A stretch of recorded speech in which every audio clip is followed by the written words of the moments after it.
Salam jeda 3 menit.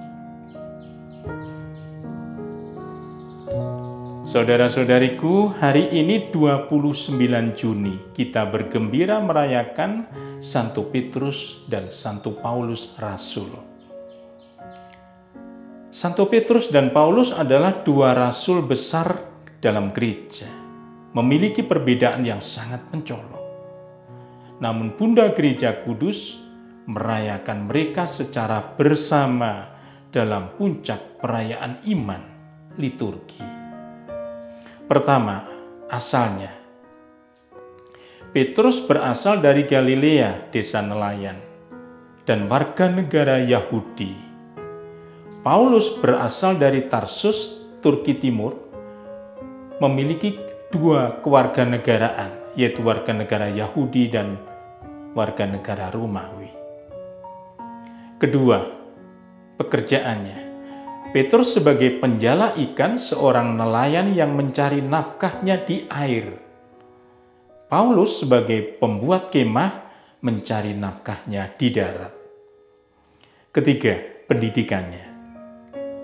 Petrus nyaris tanpa pendidikan formal, sehingga cenderung berpegang pada yang tradisional. Paulus adalah seorang ahli teologi, murid dari dosen hukum Taurat terkenal pada masa itu, yakni Gamaliel, sehingga sangat terbuka dan progresif terhadap perkembangan pemahaman yang baru. Keempat, karakternya. Petrus adalah orang yang spontan dan ceplas-ceplos, omong dulu baru dipikir. Paulus adalah orang yang disiplin, penuh perhitungan, berpikir dulu baru omong secara logis, disertai dengan argumentasi kuat yang tak terbantahkan. Kelima, panggilannya. Petrus dipanggil secara biasa di pantai Galilea saat Tuhan Yesus masih hidup di dunia.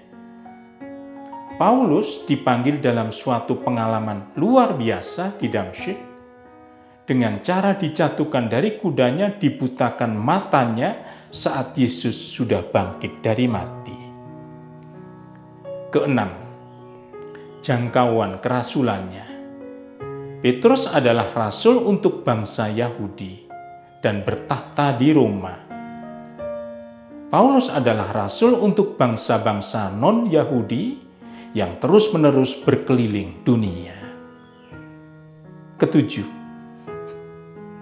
keduanya pernah berselisih paham tentang kewajiban sunat bagi orang-orang Kristen non-Yahudi.